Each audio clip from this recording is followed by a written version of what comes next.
Tracking your calories is actually completely inaccurate, even if you're logging on an app, and you can do that without tracking. So this is a Coke Zero.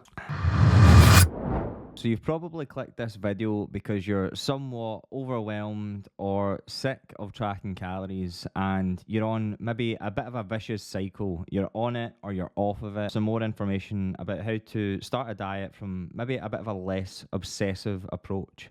So you've came to the right place, first and foremost. What we're going to talk about today, the video is basically in two parts. So the first part is going to give you some context and then some hints and tips. And then the last part is going to be about creating your own rules.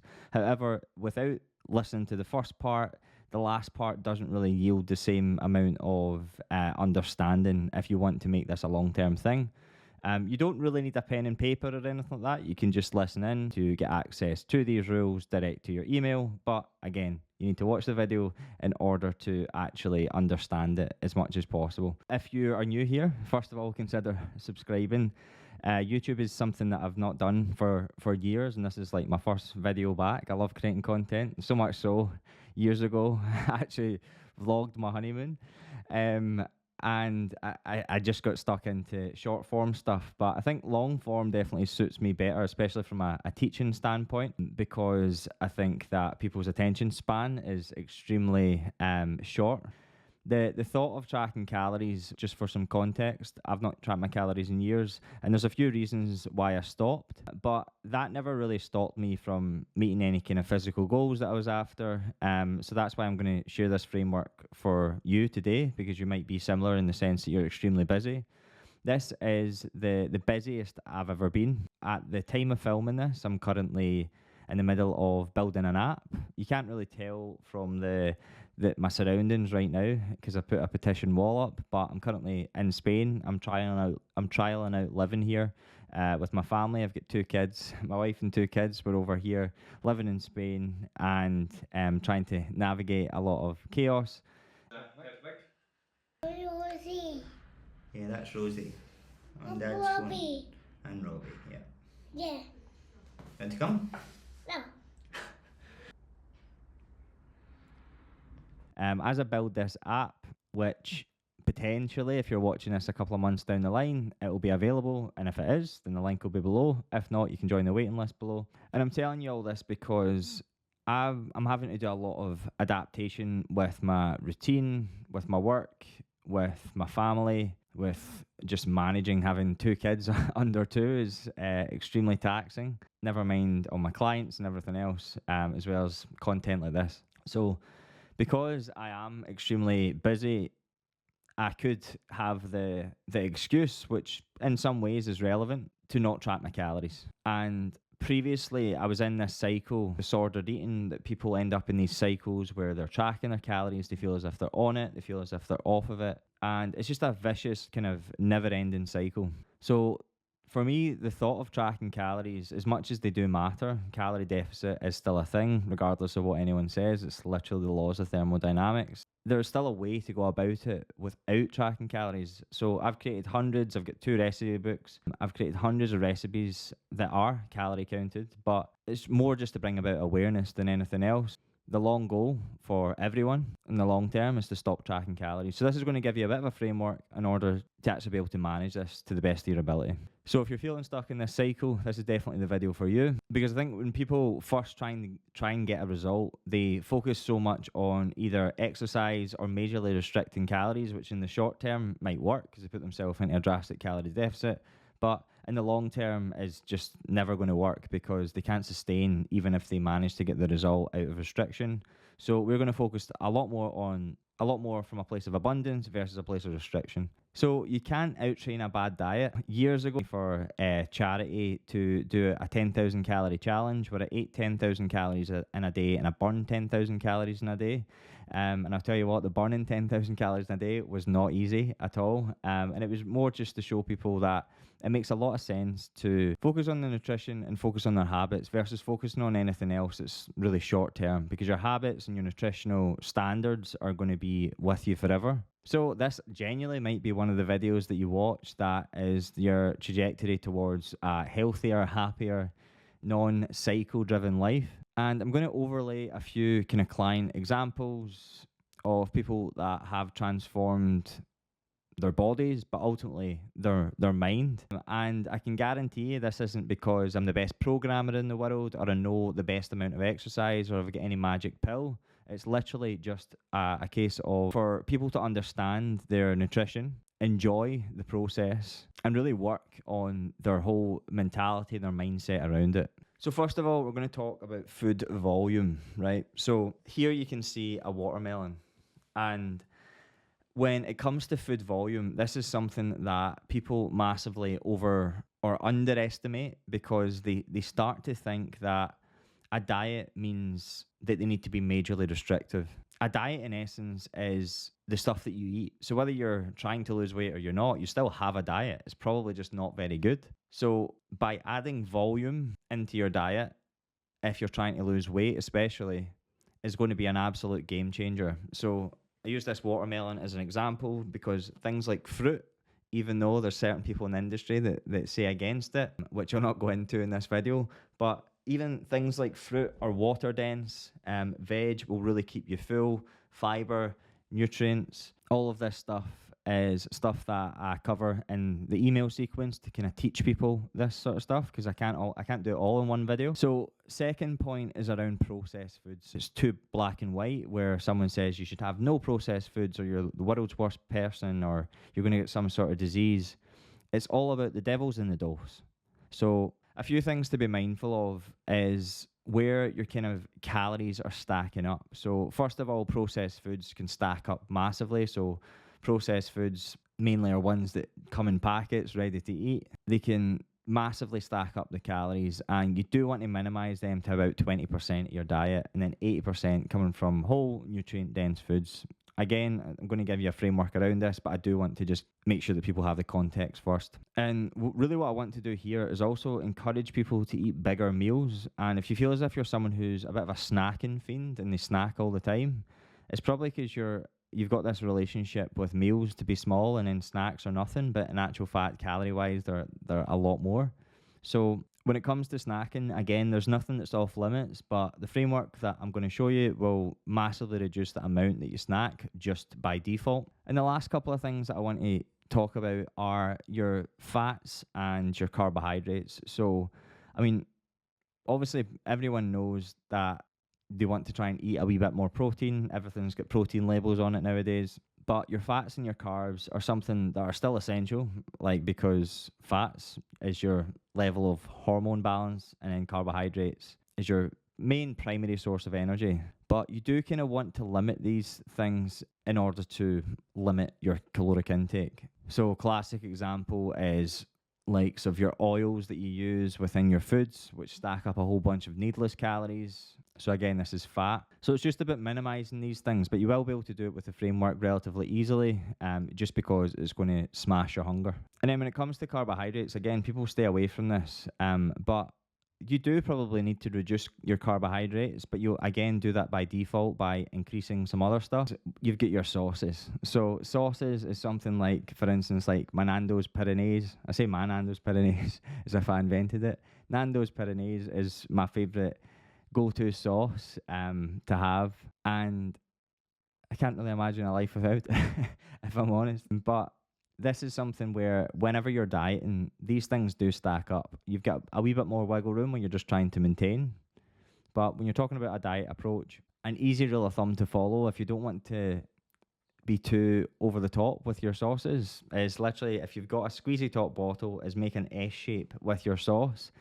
You'll not go overboard with calories. Whereas if you plonk it on the side of the plate and you end up with half the bottle inside, then you've probably got other issues. Number 3, so we got a couple more kind of context things to go through, and then we'll get into the rules. So number 3 is literally just to be present. So when you're eating, if you're on your phone and you're scrolling and you're watching TV, you might even be eating at the time of watching this video or listening in. It makes it very difficult to understand your hunger cues, and your mind doesn't really know what it's doing, so you end up eating more than really you should. On a diet, you might be slightly hungry, but you shouldn't be starving, and there's a big difference between eating on your hunger and waiting for these starve cycles. So know the difference between if you're truly actually hungry and if you're just craving something. If you're just craving something, chances are nothing will fill that void other than the thing you're actually craving. So it's not true hunger. So that's just something to be aware of. Most people, it's hunger cues with leptin and ghrelin are just all out of whack because they don't really understand that signal. So number 4 is really about why you should or shouldn't track calories. So first of all, let's talk about why you should track calories. So I truly believe that you need to build up some form of awareness towards tracking calories. And I would say a good 2 to 4 weeks is a good rule of thumb if you want to track your calories if you've never done it in the past. To start to bring a bit of awareness around foods, you can use things like MyFitnessPal, NutriCheck, that sort of stuff. But all in all, the goal should be to come away from those things and not to be a slave to them. So let's go into why you shouldn't track calories. So people that track calories definitely shouldn't if they've got some sort of disordered eating, which I think actually a lot of people do, or an actual eating disorder. A lot of these things stem from just, like, as being a dad myself now, it's something that I definitely don't want to pass on to my kids, where you're talking about tracking calories all the time and the whole society thing is all about tracking calories and that's a good food or a bad food, and it's extremely toxic. So there is no one food ever that's off limits unless you're literally allergic to it. There's no one particular thing that's going to make or break your diet. The devil is genuinely in the dose. And I think if you can start to adopt this sort of mentality, it makes a big difference. But ultimately, calorie tracking and even step tracking can be quite obsessive. It can be motivating in the short term, but then as soon as you stop doing it and you've not got that Apple Watch or whatever you've got on, Fitbit, then you feel as if you're not making progress when it's actually not the case. It's all mental. It's good to have a metric, but ultimately, if you're tracking everything and anything and something else takes away your time, then you're basically fighting a bit of a losing battle. And lastly, before we get into these rules, tracking your calories is actually completely inaccurate. Even if you're logging on an app and even if you're weighing out your food, you're still not truly tracking them. All you're really trying to do is keep yourself in the ballpark, and you can do that without tracking them. You've got things like drinking your calories, right? So obviously this is a Coke Zero, not an ad at all. When it comes to drinking your calories, you'll see a few of the frameworks that I'm about to show you with the rules on alcohol consumption. A rule of thumb is really just try and not drink your calories. To go into the 5 rules, right? Let's get into these 5 rules.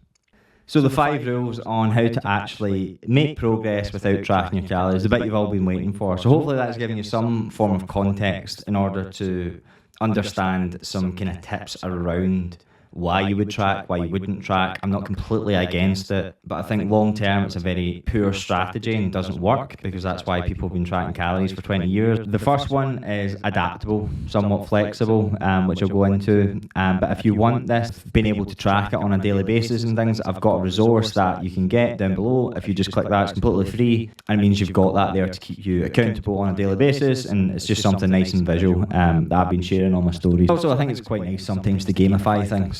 So yeah, go and grab it. And I always forget to do this. I don't even know if I've done it at the start. Make sure you subscribe to this channel, because I've not filmed YouTube videos in a long time, and I want to keep these going. But in order to do it, I need to see progress. So as I said, right, rule number 1, flexible one. Be realistic with this rule, because I think where a lot of people go wrong when they first start a diet, an exercise regime, this is obviously the movement-based one. So my current target is, because it's not too far removed from what I'm currently doing, is to make sure that I'm getting 5 workouts and 5 walks in. That's personal to me. You can adapt that if you feel as if it's not too far removed from what you're currently doing and it's just an extra wee percentage. Whatever's realistic for you, but is maybe just an extra 20, 30% away from what you're currently doing. And then for other people, that might just be to get out 5 walks for an hour, 5 workouts or walks, 5 active days, and maybe that's an hour long each active day. Again, this is the only flexible part, and I need to rely on you to having a little bit of self-awareness to what you're currently doing and add an extra 20 or 30% onto that. So a rule of thumb here is to have 5 palm-sized portions of each of these, right? Lean protein, so not high fat, really help you with satiety, helps you hit a protein target, recover from your workouts if you're doing them. When it comes to your veg, 5 portions of veg throughout the day is actually, it seems like a lot, but it's really not a lot to ask. Because if you start to pack out your protein and your veg in the plate, you barely get any room for much else. And then you add in your kind of carbohydrates. So rule number 3, and this is about eating out. And obviously right now, currently in Spain, and I eat out probably every day. And by following this approach, it allows me to figure out in my head what is worth it and what isn't. So I call it the power of 3s. So it's a 3 out of 5 rule, right? So the 5 things being your starter, your main course, your sides, your dessert, and then an alcoholic drink if you're drinking something that's got calories in it.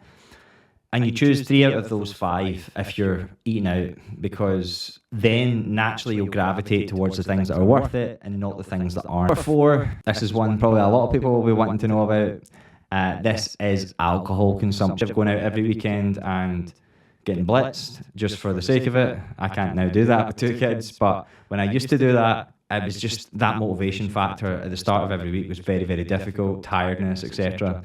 So alcohol consumption can be there every single week. I've not stopped it, but I would limit it to 5 units, again, keeping in the rule of the 5s.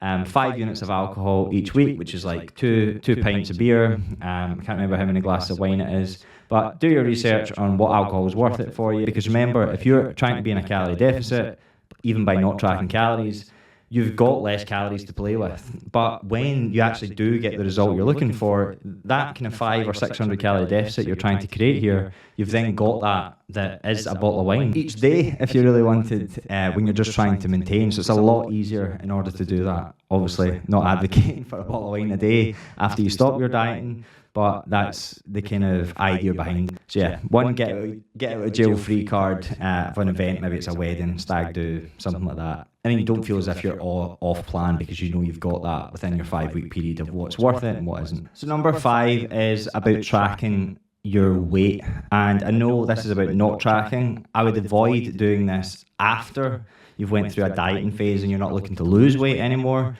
But when it comes to this, we need a non-emotional metric where you can track progress. Because you won't always see it in the mirror, and I think it's very important to have a non-emotional, even though the scale seems to be emotional, for people. But if they don't do it right, it can be extremely triggering. So for this, again, I've got a video and some information on this through my email list. So if you join that, you'll get some information on exactly how to do this. Track your average weight on this, because you're really looking for a bumpy slide where your weight is coming down. And you can track that average. If you've got any questions, just comment below and I will answer. And last few things, if you've seen the results and you're looking for something similar, you can either join my coaching or you can go on the waiting list for my coaching below. And if the app is out at the time of watching this, then you can go ahead and just download the app. You've got the waiting list, and if you're wanting to just get something to get you started with the recipes because you like the look of my meals, and I've got 2 recipe books you can choose from below as well. So I hope you enjoyed this video, and I'll see you in the next one. Cheers. Bye.